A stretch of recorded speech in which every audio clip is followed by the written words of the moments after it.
The night Arisha disappeared, the entire town pretended nothing had happened. People deliberately looked away, as if silence could erase the crime. As if pretending made the truth less horrifying. But the truth remained like a stain, dark, permanent, and impossible to wash away. Arisha was only 17. Quiet, soft-spoken, and always lost in her own world. She had no enemies, no drama, no bad habits. She was the kind of girl who walked with her school bag pressed tightly against her chest, looking down at her shoes as she walked home. But that night, 3 boys decided she was an easy target. They followed her, dragged her into the old abandoned shed near the river, and did the unspeakable. She cried, begged, fought, yet no one came. The boys didn't just ruin her. They left her bleeding, broken, and alone. She didn't survive the night. Her body was found the next morning beside the riverbank. The case should have shaken the town. The boys should have been punished.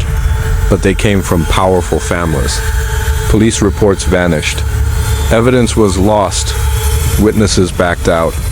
And within a month, the case was closed. Arisha's death was labeled a tragic accident.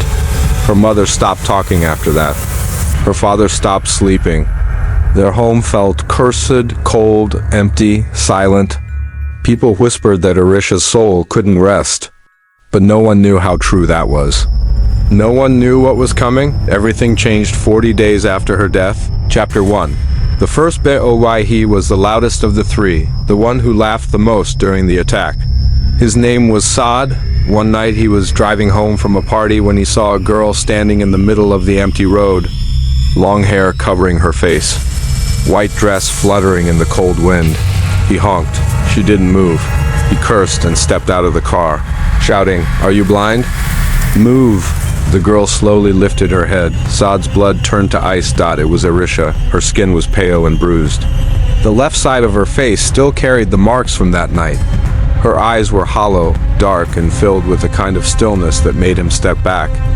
You're dead," he whispered. Arisha tilted her head, and then she smiled. Saad turned to run, but the road behind him stretched endlessly into darkness. No matter how fast he ran, it felt like he was running in place. His breathing became heavy. His legs trembled. Then he felt a hand on his shoulder, cold, dead, unmoving. "Don't leave," Arisha whispered. "You weren't done that night." Her fingers dug into his skin. His bones cracked like thin twigs. His scream echoed into the night, but no one heard him. By morning, his lifeless body was found hanging from a tree neck, twisted unnaturally. Eyes wide open in terror, though police called it suicide. The town believed it, but the other 2 boys knew the truth. They knew she had come back. Chapter 2. The second boy, Danish, had stopped sleeping after Saad's death. He kept his windows locked, lights on, and curtains drawn. Every little creak made him jump.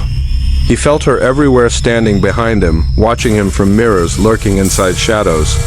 He heard her voice at night. "You didn't save me." "You laughed." One night, Danish woke up to the sound of water dripping. His room was dry, no leaks, no spilled bottles. Still, the dripping sound grew louder. He followed it to the bathroom and froze. The bathtub was filled to the brim with dark red.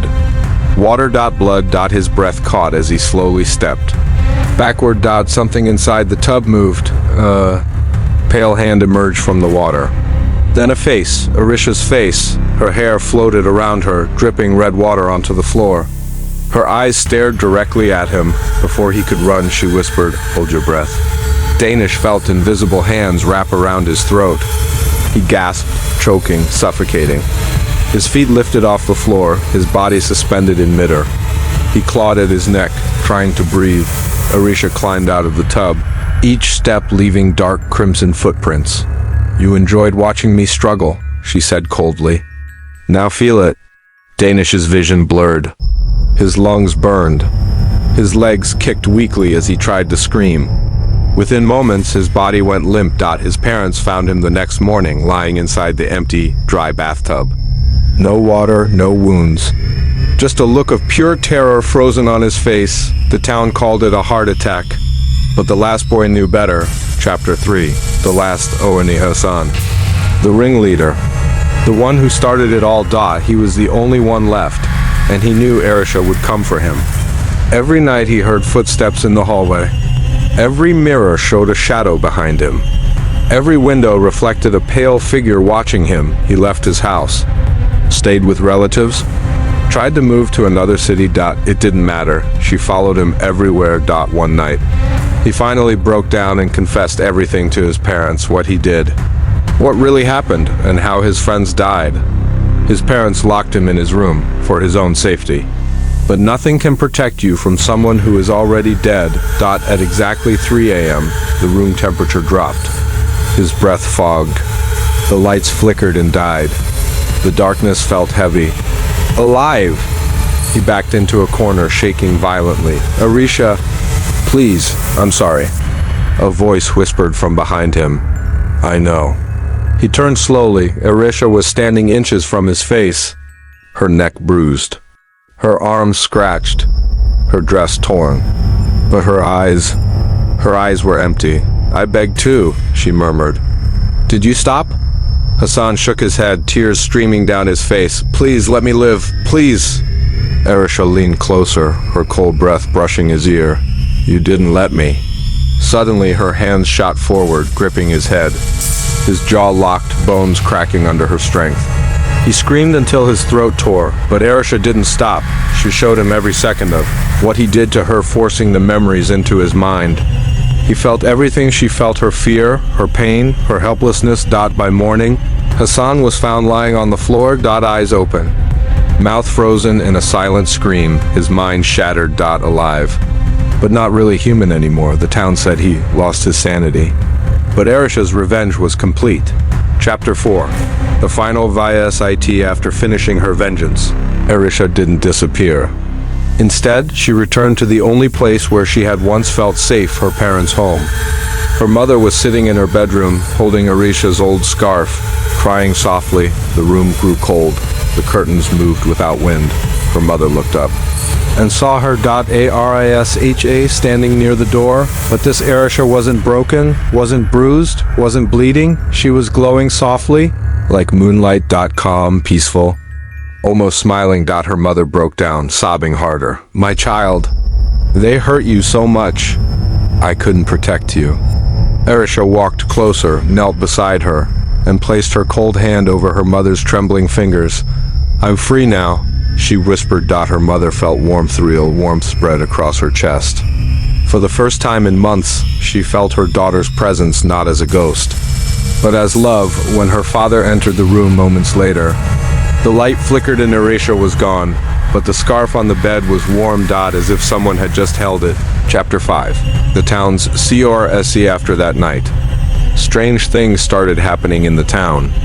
Any boy who tried hurting a girl felt a cold hand grip their shoulder in the dark.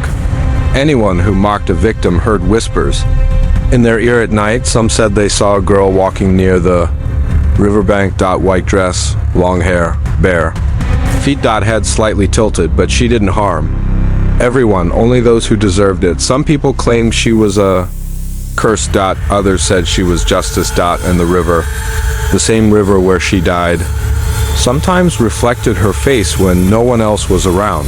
The town learned something important.